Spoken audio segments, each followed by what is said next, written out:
kita sudah mengetahui bahwasannya hukum puasa itu hukumnya wajib. Nah, kita sudah tahu bahwasannya hukum puasa itu wajib. Ada lagi yang lebih wajib dari puasa, yaitu sholat. Orang kalau puasa itu nggak sholat sama aja orang pakai baju nggak pakai celana, nggak bagus. Kalau mending kalau orang dia sholat nggak puasa itu masih mending, nggak pakai celana nggak pakai baju, cuma sama jelek. Itu bagaimana?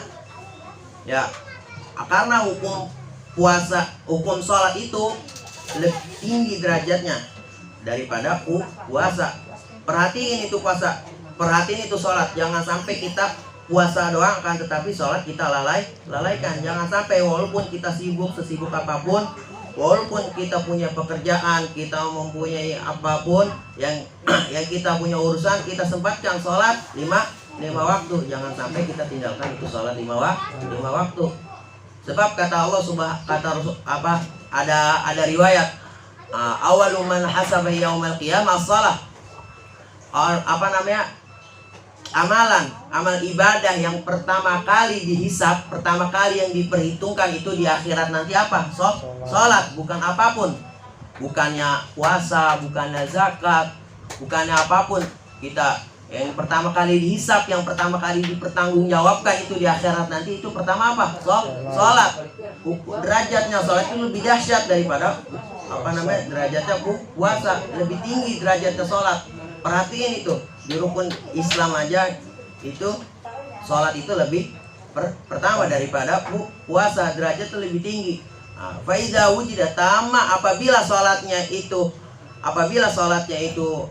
diterima, sholatnya itu bagus, yukabilu amalu kulluh, maka amalnya, semua amal ibadahnya, kalau misalnya sholatnya sudah diterima, sholatnya sudah bagus, sholatnya diterima oleh Allah Subhanahu wa ta'ala, maka amal ibadah semua akan diterima oleh Allah Subhanahu wa ta'ala. Makanya kita jangan pernah melalaikan sholat. Di akhirat nanti kita diperhitungkan kapan kita sholat, apakah kita sholat apa kagak semasa kita hidup kita lalai. Diperhitungkan nanti di akhirat nanti paling pertama sebelum kita ditanya amal ibadah yang lain, sebelum kita ditanya ibadah puasa kita, apakah puasa kita sudah benar apa belum, zakat kita apakah harta itu halal apa tidak, itu sebelum itu semua kita ditanya sholat dulu, apakah sholat kita lalai apa tidak, apakah telat apa tidak. Banyak orang yang telat sholatnya itu mempermainkan waktu sholat. Orang yang paling bagus itu tepat waktu di awal waktu. Nah, makanya perhatiin di bulan puasa ini sholat. Yang kedua apa? Yang kedua itu sayang kita memikirkan amal ibadah di bulan puasa ini. Amalan wajib di bulan puasa ini dilipatkan oleh Allah Subhanahu wa ta'ala 70 pahala dilipat gandakan oleh Allah Subhanahu wa ta'ala. Dahsyat gak? Dahsyat. Di bulan puasa ini 70 ganda kita dilipatkan, itu pahala wajib ya.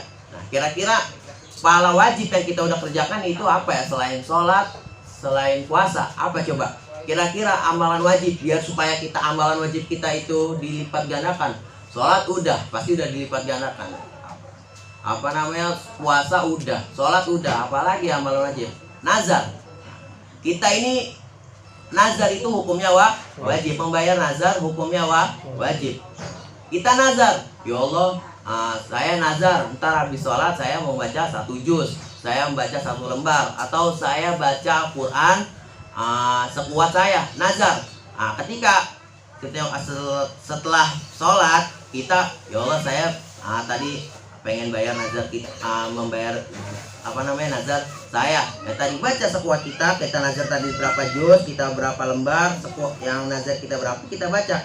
Itu ketika kita sudah mengerjakan nazar kita, maka hukum nazar itu hukumnya wajib, pahala wajib. Kita melakukan nazarnya itu wajib, maka pahala nazar itu kita dilipatkan ganda oleh Allah Subhanahu wa ta'ala. Itu amalan yang kedua tuh.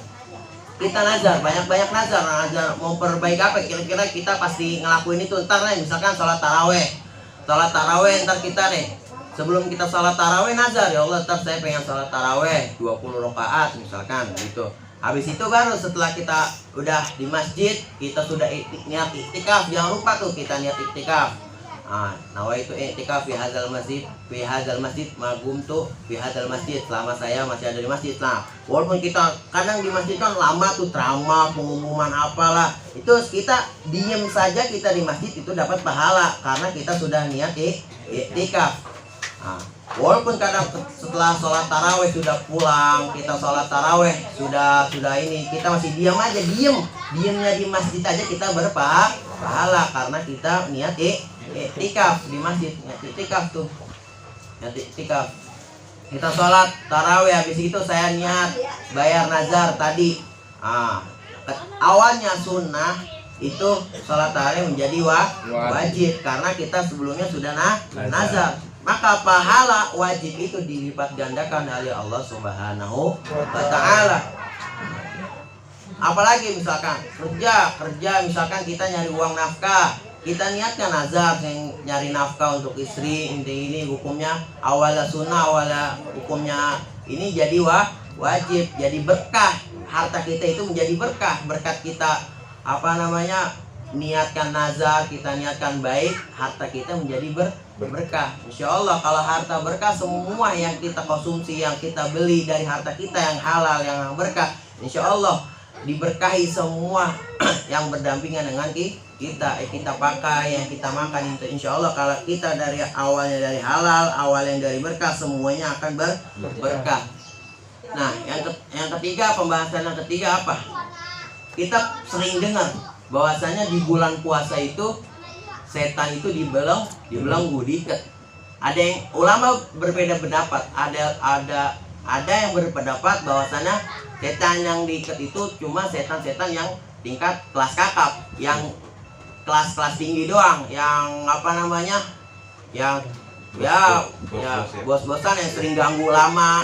Nah, makanya tuh orang-orang yang batal puasa, orang-orang yang nggak puasa, orang-orang yang maksiat di bulan suci Ramadan. Nah, itu dia cuma digodain sama setan-setan ecek, dia udah maksiat. Nah, itu ada yang beriwayat bahwasanya setan yang dibelenggu itu cuma setan-setan yang kelas kakap. Yang kelas ecek masih ada yang beriwayat begitu. Makanya orang yang bermaksiat itu ada karena setan itu masih ada, cuma yang ecek-ecek. Makanya yang imannya kecil, yang amal ibadahnya kecil, yang imannya kecil, ketika Ramadan dia bermaksiat, itu iman kecil, diledekin sama setan sudah maksiat. Iya, itu imannya kecil, diledekin sama setan yang kecil, sama setan yang ecek-ecek, dia sudah maksiat. Nauzubillah min dzalik. Ada yang beriwayat, Imam Ghazali juga beriwayat bahwasanya Rasulullah Shallallahu Alaihi Wasallam berkata, Inna syaitana yajri min ibni Adam majrid dam. Sesungguhnya setan itu jalan di darah tubuh kita ini, di aluran darah, sel-sel darah kita. Itu kata Rasulullah. Rasulullah ini tabib juga, Rasulullah itu dokter juga. Sebelum ada dokter-dokter yang lain, Rasulullah paham ilmunya langsung dari Allah. Kata Rasulullah, ada bani Rabbi fa ahsana ta'dibi, kata Rasulullah tuh. Sesungguhnya aku ini dididik langsung dari Allah Subhanahu wa Ta'ala. Maka sebagus-bagusnya didikan itu adalah didikanku, karena Rasulullah ini dididik langsung oleh Allah Subhanahu wa Ta'ala. Makanya segala ilmu apapun Rasulullah tahu. Nah, tadi tuh, inna syaitana yajri min Adam majridam. Sesungguhnya setan itu jalan hidup di sel darah kita. Kata Rasulullah tuh, dia di tubuh darah kita ini ada setan yang mengalir tuh. Kata Rasulullah, fadayyiku jariyahu bilju. Kata Rasulullah, dengan apa? Maka persempitlah jalur setannya itu dengan lapar. Nah, sudah pasti kalau kita lapar, kalau kita puasa, kita merasakan lapar, itu sel-sel darah semakin kecil. Perjalanan darah itu semakin kecil, maka setan yang ada di darah tadi semakin tercekik, makin sempit itu setan.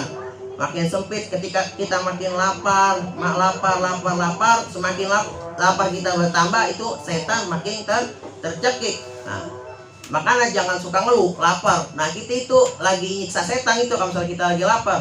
Jangan suka gerenang kalau kita lagi puasa. Lapar, aduh haus. Jangan suka gerenang. Itu kita lagi melawan setan. Itu setan yang ngomong, aduh saya lagi kecekik nih gara-gara sel darah nggak ngalir. Itu setan sebenarnya, bukannya ini hawa nafsu. Hawa nafsu itu datangnya dari setan. Mungkin cukup sekian dari saya, kurang lebihnya mohon maaf. Assalamualaikum warahmatullahi wabarakatuh. Waalaikumsalam.